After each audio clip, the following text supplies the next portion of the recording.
des informations politiques, religieuses, sociales, économiques et diverses.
Des États membres de la communauté économique des États d'Afrique centrale, Monsieur le Président de la Commission de la communauté économique des États de l'Afrique centrale, Mesdames et Messieurs les commissaires de la Commission de la communauté économique des États de l'Afrique centrale, Mesdames et Messieurs distingués invités, c'est avec un plaisir tout particulier et un grand honneur que je préside ce jour la 21e session ordinaire de la conférence des chefs d'État et de gouvernement de la CEEAC. Avant toute chose, qu'il me soit permis de vous souhaiter la bienvenue et aussi un excellent séjour à Kinshasa à l'occasion de cet événement. Je salue votre présence et vous exprime mes très sincères remerciements pour avoir accepté de bousculer vos agendas très chargés afin de venir participer à ces assises. Pour mémoire, la 21e session ordinaire se tient 7 mois après la 20e session ordinaire organisée le 19 janvier 2022 à Kintélé en République du Congo voisine, qui avait marqué le passage de témoins entre nos deux pays, la République du Congo et la République démocratique du Congo,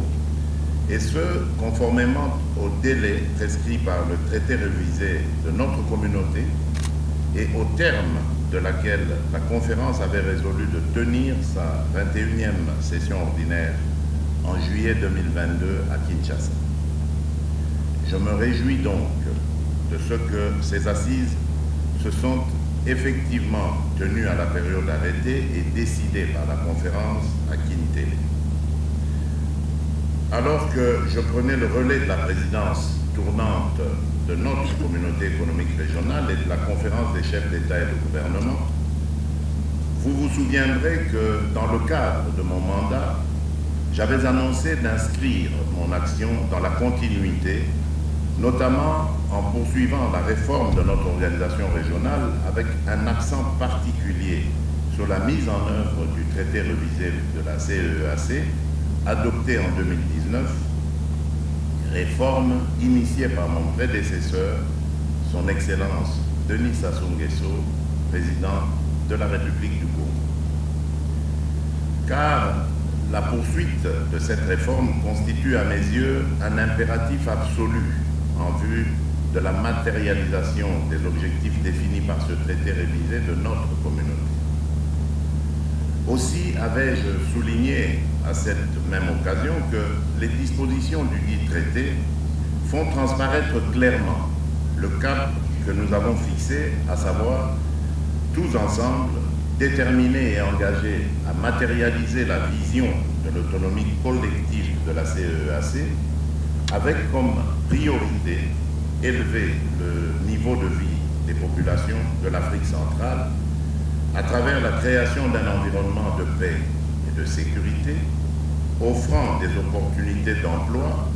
de nature à améliorer les performances économiques, l'égalité des sexes, l'accès à l'eau potable, aux communications et au transport. Une vision noble car salutaire pour nos populations. Cependant,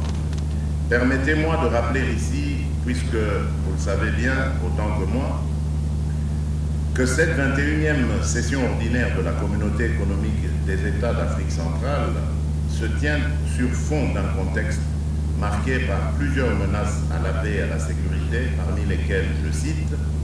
la flambée des prix des produits de première nécessité dans les États membres, suite notamment aux mauvaises campagnes agricoles, conséquence du dérèglement climatique, de la crise sociale, économique et financière liée à la pandémie de la Covid-19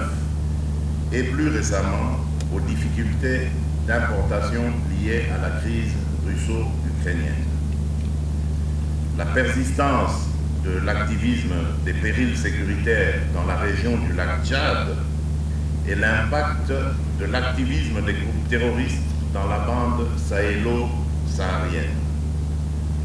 La persistance de l'activisme des groupes armés rebelles, des groupes terroristes et autres forces négatives dans la région,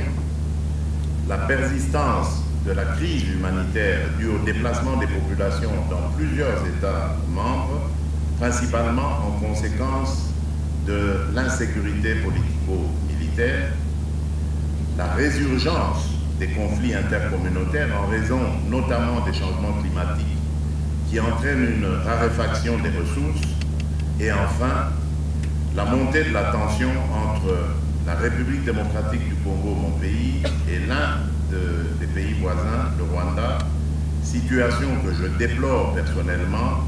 et que je souhaite voir revenir à la normale avec la bonne volonté et la détermination de tous. Excellences, Mesdames et Messieurs,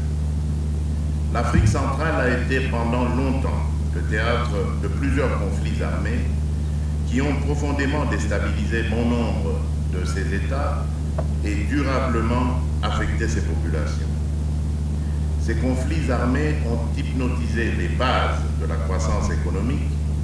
et ralenti les progrès vers la réalisation des objectifs millénaires du développement, les OMD en sigle. Ainsi, face aux menaces si haut évoquées, il est certain que si les efforts mutuels ne sont pas conjugués en vue de les stopper, je suis plus que convaincu que nous ne saurons pas être capables de répondre aux aspirations profondes de nos peuples respectifs, car ces menaces ont pour vocation de déstabiliser les institutions de la CEEAC et par voie de conséquence, la croissance économique de la région deviendrait hypothétique. C'est pourquoi, la conférence étant un organe suprême de prise des décisions et de définition des politiques de la communauté économique des États d'Afrique centrale, et ce, conformément aux dispositions pertinentes du paragraphe 2 du traité révisé de cette dernière, Cette 21e session ordinaire s'est donnée pour objectif général de s'assurer du fonctionnement régulier des institutions de la communauté, de contrôler et de suivre la mise en œuvre des politiques, ainsi que des décisions approuvées par les instances communautaires. À venir, des objectifs spécifiques ont été définis par la commission de la CEEAC, à savoir apprécier l'état de mise en œuvre du plan d'action prioritaire, PAP, de la CEEAC au premier semestre 2022, examiner et approuver les recommandations des ministres sur la réorganisation du cadre institutionnel de la CEEAC en matière de gestion des ressources forestières et halieutiques, acter la proposition du Conseil portant sur l'organisation de la conférence maritime en novembre 2022. C'est donc en fonction de ces objectifs que les points inscrits à l'ordre du jour à noter ont été choisis, à savoir le rapport d'activité de la Commission au premier semestre 2022, la situation politique et sécuritaire de la région, l'arrimage des textes de la Force multinationale de l'Afrique centrale, la FOMAC, et de la structure de l'état-major régional, l'EMR, aux traités révisés et aux textes légaux révisés de la CEEAC. La réorganisation du cadre institutionnel de la CEEAC en matière de gestion des ressources forestières et halieutiques,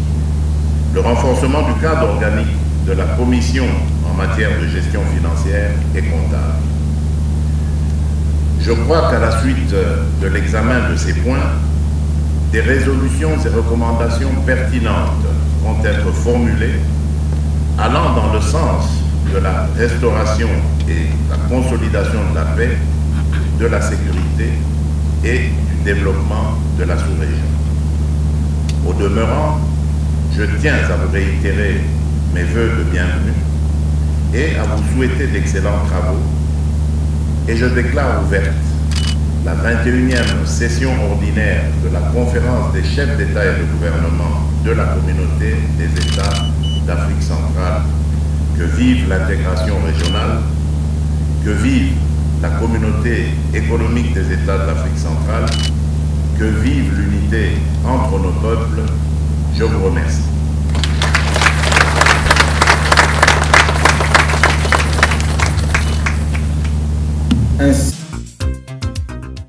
Des informations politiques, religieuses, sociales et